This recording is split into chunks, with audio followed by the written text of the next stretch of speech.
नमस्कार दोस्तों, आज हम रेगुलेटिंग एक्ट के बारे में जानने वाले हैं। 18वीं शताब्दी भारत की राजनीतिक स्थिति तेजी से बदल रही थी। प्लासी का युद्ध 1757 और बक्सर का युद्ध 1764 जीतकर ईस्ट इंडिया कंपनी अब केवल व्यापारी संस्था नहीं रही, बल्कि भारत के विशाल भूभाग की राजनीतिक मालिक बन चुकी थी। 1765 में मुगल बादशाह शाह आलम द्वितीय से दीवानी अधिकार हासिल कर कंपनी ने बंगाल, बिहार और उड़ीसा की आय पर अपना नियंत्रण जमा लिया। यानी अब कर वसूली, प्रशासन और शासन सब कंपनी के हाथ में था। लेकिन यहीं से समस्याएं शुरू हुईं। कंपनी का प्राथमिक उद्देश्य लाभ कमाना था, शासन चलाना नहीं। अधिकारी निजी व्यापार और रिश्वतखोरी में लग गए। लूट खसोट और अत्यधिक कर वसूली ने जनता की स्थिति दयनीय बना दी। 1770 का भयंकर बंगाल अकाल, जिसमें लाखों लोग मारे गए, इसी शोषण का सबसे भयावह उदाहरण था। दूसरी ओर कंपनी इंग्लैंड में भी विवादों का कारण बन रही थी। कंपनी के शेयरधारकों और निदेशकों में झगड़े बढ़ रहे थे।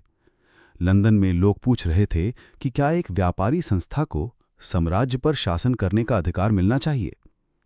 ब्रिटिश संसद को लगने लगा कि अगर समय रहते हस्तक्षेप नहीं किया गया तो भारत में ब्रिटिश सत्ता और प्रतिष्ठा दोनों डूब सकती हैं। इन्हीं हालात में 1773 में ब्रिटिश संसद ने एक ऐतिहासिक कानून बनाया, रेगुलेटिंग एक्ट 1773, रेगुलेटिंग एक्ट 1773। ये पहली बार था जब ब्रिटिश सरकार ने सीधे भारत के मामलों में दखल दिया। बंगाल के गवर्नर की पदवी बदलकर गवर्नर जनरल ऑफ बंगाल कर दी गई। इसके साथ एक 4 सदस्यीय काउंसिल बनाई गई, जिनकी सलाह और सहमति से ही निर्णय लिए जा सकते थे। यानी गवर्नर जनरल पूर्ण रूप से स्वतंत्र नहीं था, बल्कि काउंसिल से बंधा हुआ था। भारत के पहले गवर्नर जनरल बने वॉरेन हेस्टिंग्स। अब तक बंबई और मद्रास की अपनी अपनी स्वतंत्रता थी। इस एक्ट ने उन्हें बंगाल के गवर्नर जनरल के अधीन कर दिया। इससे भारत में एक केंद्रीकृत प्रशासनिक ढांचे की नींव रखी गई। 1774 में कलकत्ता में सुप्रीम कोर्ट की स्थापना की गई।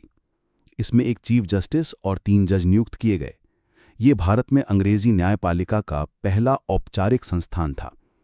हालांकि सुप्रीम कोर्ट और गवर्नर जनरल की शक्तियों के बीच टकराव भी हुआ, जिससे प्रशासनिक असमंजस पैदा हुआ।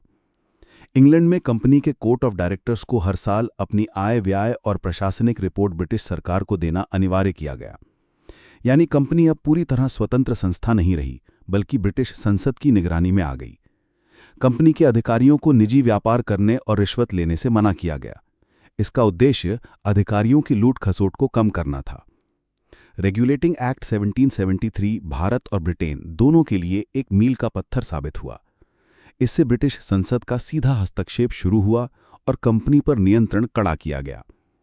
केंद्रीकृत प्रशासन की नींव पड़ी, न्यायपालिका की औपचारिक शुरुआत हुई। लेकिन गवर्नर जनरल और काउंसिल के बीच मतभेद बढ़े। सुप्रीम कोर्ट और कार्यपालिका में टकराव हुआ। यानी यह प्रयोग सफल कम और जटिल ज्यादा रहा। संसद ने दिखा दिया कि कंपनी अब उसके अधीन है। कंपनी की वित्तीय और राजनीतिक गतिविधियों पर सीधा नियंत्रण स्थापित हुआ। ये एक्ट भारत में ब्रिटिश शासन की वास्तविक शुरुआत माना जाता है। आगे चलकर पिट्स इंडिया एक्ट 1784 और चार्टर एक्ट 1833 जैसे कानूनों ने इस प्रक्रिया को और मजबूत किया। ये पहला कदम था जिसने भारत को धीरे धीरे ब्रिटिश साम्राज्य के औपनिवेशिक ढांचे में ढाल दिया। रेगुलेटिंग एक्ट 1773 सिर्फ एक कानून नहीं था, बल्कि वो पहला बिंदु था जहां से ब्रिटिश संसद ने भारत पर सीधा नियंत्रण स्थापित करना शुरू किया। ये वो क्षण था जब ईस्ट इंडिया कंपनी का स्वतंत्र साम्राज्य ढहने लगा और ब्रिटिश क्राउन की हुकूमत भारत की धरती पर जड़ें जमाने लगी। यहीं से शुरू हुआ एक ऐसा सफर जो 200 वर्षों तक भारत के भाग्य को निर्धारित करेगा। यहां तक वीडियो देखने के लिए धन्यवाद। मिलते हैं अगले वीडियो में किसी और टॉपिक के साथ।